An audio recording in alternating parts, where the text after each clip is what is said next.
Environment to kick off. So most of you know that I'm originally from New Zealand. I've been living in Canada since 2005, and for the last 2.5 years I've been living in Prince George in northern BC.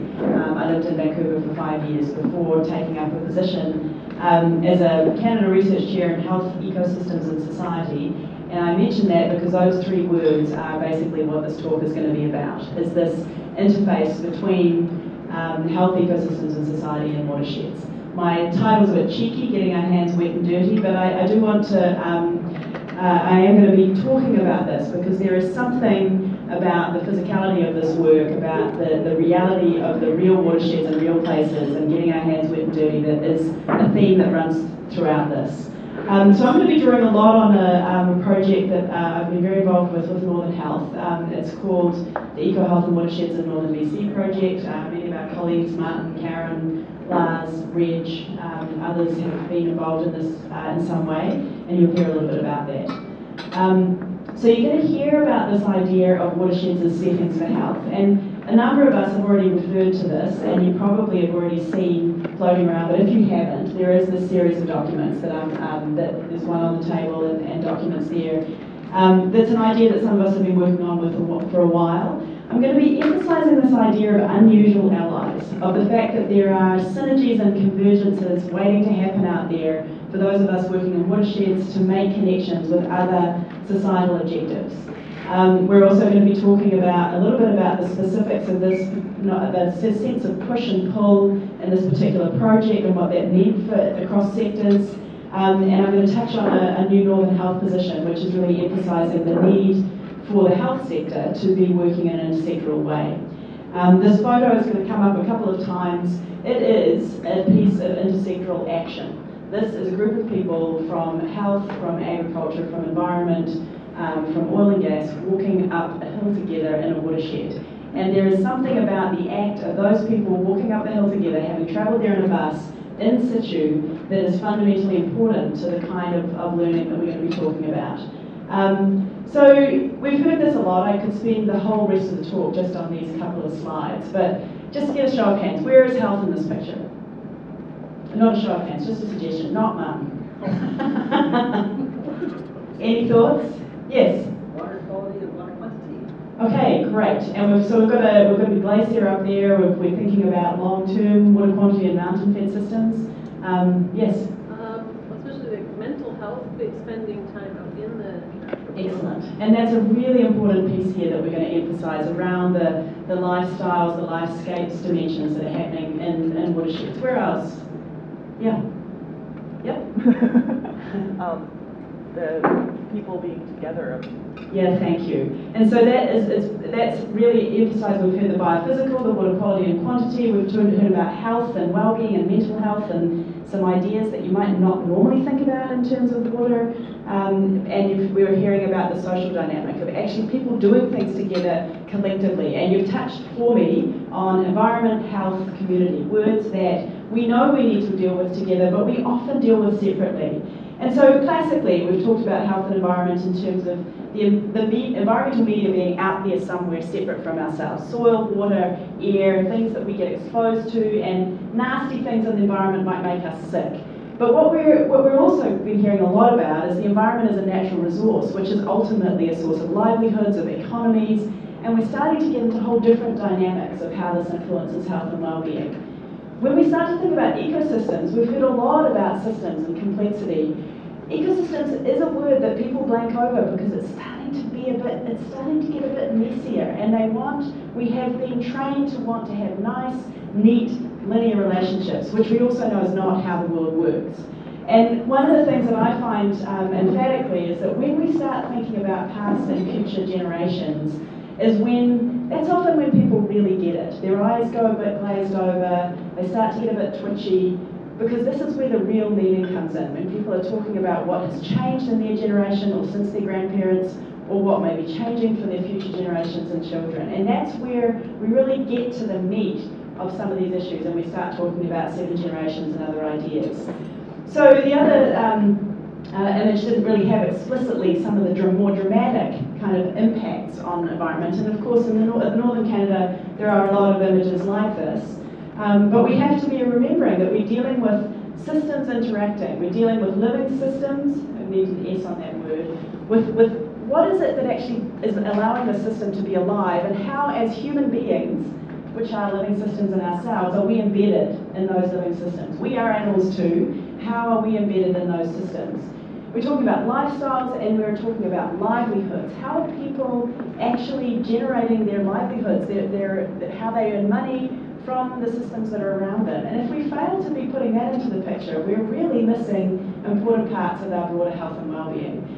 And I like the idea of lifescapes and landscapes. And when we're talking about watersheds, we need to move away from the idea of some clear liquid called H2O popping out of a tap and embedding that water back in the landscapes. And I, as somebody, I often introduce myself as somebody who has a medical background. I worked as a doctor for several years, and a lot of my way of thinking about this world is literally, the watershed is a variation of nature works in certain ways, and my body is in many ways got little mini patterns of watersheds, my bloodstream, and that you cannot think about the body system of blood just flowing through vessels. You have to understand what's happening with the fluid balance in the rest of your cells, and likewise we have to understand watersheds and with the water embedded in the systems in which they're in. So these are core concepts that underpin a lot of these work, and the themes I mentioned earlier, you've already given them to me.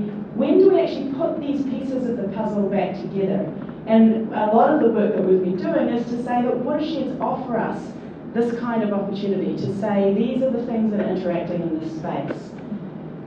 So I mentioned this idea of knowledge push and knowledge pull in a particular project. And so Martin, Karen, Lars, myself, Cynthia, Carola have been working for some time to try and put our thinking together around these concepts and come up with a series of key thoughts and documents. And one of the threads that we've heard a lot about, policy, complexity, resilience, scale. Another key concept is this idea of governance. And governance being the processes whereby societies make important decisions, determine who they involve, and how they hold those decision makers into account. And clearly that is different than government. And in watersheds we're talking about asking some really important questions about who's involved here and how are they being held into account. You can involve people, as we heard in our circle, and then ignore them. So how are people being held into account for these decision-making processes, and what does that mean for the broader context of health and well-being?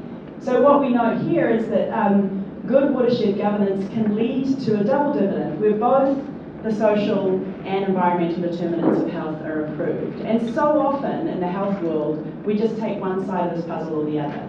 And so here is one way. Some people this works, and other people it doesn't work as an image.